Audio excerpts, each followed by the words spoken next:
Stop everything. Your favorite foods might be fueling a deadly belly fat that you cannot see. Welcome to today's episode where we're going to take a deep dive into the science behind visceral fat accumulation and the 6 common foods that contribute to it. Hey there, I'm Matthew. I'm a qualified biochemist with a deep passion for all things health and science. And today I'll break down what visceral fat is, why it is so dangerous, and which foods can be silently sabotaging your health. Let's dive in. What is visceral fat and why is it so dangerous?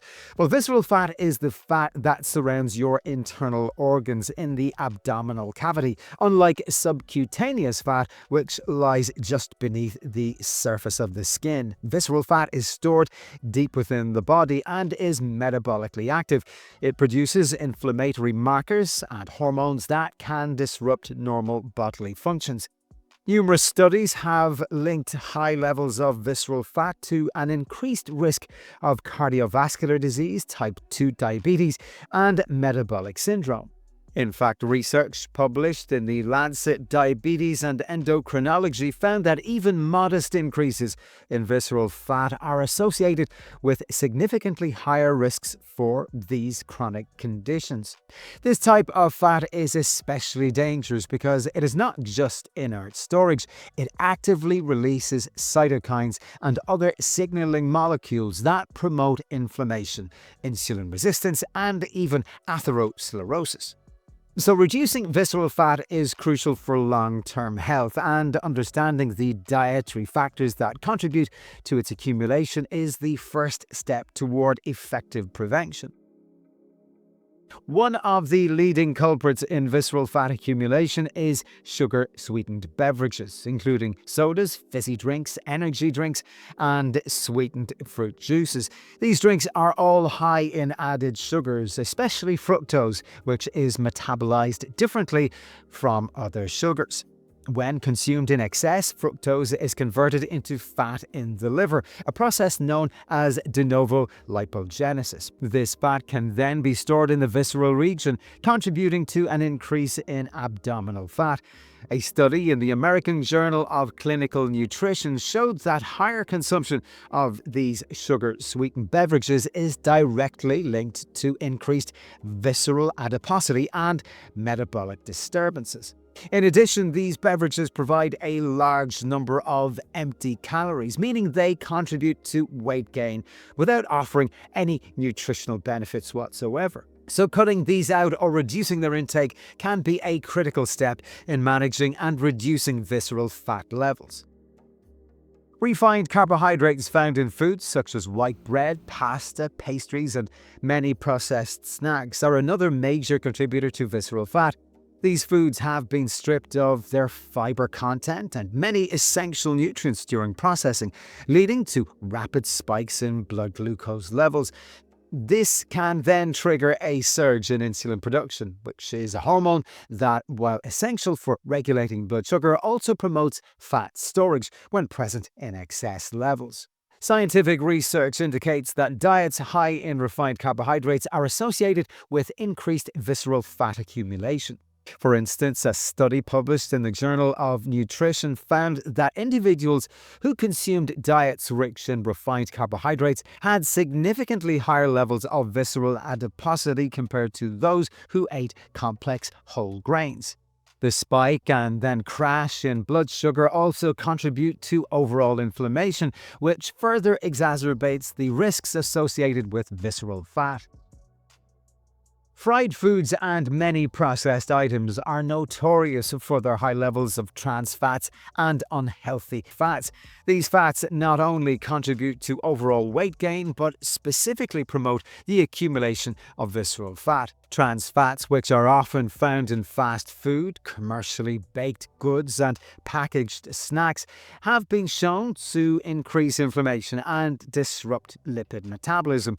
A study in the New England Journal of Medicine revealed that even small amounts of trans fats in the diet can lead to significant increases in visceral fat deposits and elevate the risk for cardiovascular disease.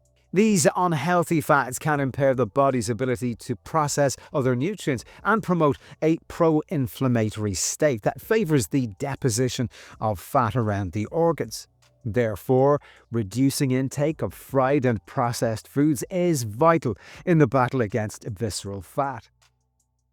Alcohol consumption is yet another factor that contributes to the accumulation of visceral fat in the body. When you drink, your body prioritizes metabolizing alcohol over other nutrients, which can lead to a buildup of fat, especially in the liver and the abdominal region. This phenomenon is often referred to as a beer belly, but it applies to all types of alcoholic beverages when consumed in excess. Research published in Obesity Reviews has demonstrated that regular and excessive alcohol intake is linked to an increase in visceral fat, independent of total caloric intake. Alcohol not only adds extra calories but also disrupts normal metabolic processes, leading to increased fat storage. Moderation is key here. Reducing alcohol intake can have a significant impact on reducing visceral adiposity and improving overall metabolic health. High fructose corn syrup is a common ingredient, especially in North America, in many processed foods and beverages, from soft drinks and sweets to condiments and even some savory products. High fructose corn syrup is similar to table sugar in that it contains both fructose and glucose, but its widespread use and high concentrations in many foods make it a major dietary concern. Fructose, as mentioned earlier, is especially problematic because it's processed in the liver, where it is more likely to be converted into fat. Studies have shown that diets that are high in high fructose corn syrup can lead to increased liver fat and visceral adiposity. A review in the Journal of Clinical Endocrinology and Metabolism reported that excessive consumption of high fructose corn syrup is associated with non-alcoholic fatty liver disease and metabolic syndrome, both of which are closely tied to increased visceral fat. Avoiding or limiting foods and drinks with high fructose corn syrup can therefore be a critical strategy in reducing harmful abdominal fat. Processed meats, including sausages, hot dogs, bacon, and deli meats, are another group of foods linked to visceral fat accumulation. These products are often high in sodium, high in preservatives, and unhealthy fats, all of which can contribute to inflammation and metabolic disturbances. Studies have consistently shown that high consumption of processed meats is associated with an increased risk of obesity and metabolic diseases. For example, research published in the International Journal of Obesity has indicated that diets that are high in processed meats correlate with increased levels of visceral fat and a higher risk of developing insulin resistance and cardiovascular diseases. The combination of unhealthy fats and high sodium levels can impair metabolic processes and promote the storage of fat in the abdominal cavity. Reducing or eliminating processed meats from your diet can absolutely be an effective strategy for combating visceral fat. So to wrap up, in today's episode, we've explored the hidden dangers lurking in our diets, specifically 6 types of foods that contribute to the accumulation of harmful visceral fat. To recap, visceral fat is the fat that is stored around your internal organs, and it's especially dangerous due to its role in promoting inflammation, insulin resistance, and metabolic diseases. These 6 culprits, if eliminated from your diet, can absolutely go a long way to reducing the degree to which visceral fat is hampering the function of your organs and reduces systemic inflammation and the chances of you suffering from metabolic syndrome. Well, there you have it. Hopefully you got some value from this episode. If you did, please like, subscribe, and share with other people who you think might enjoy or get some benefit from these episodes. And while you're there, check out this other video right here.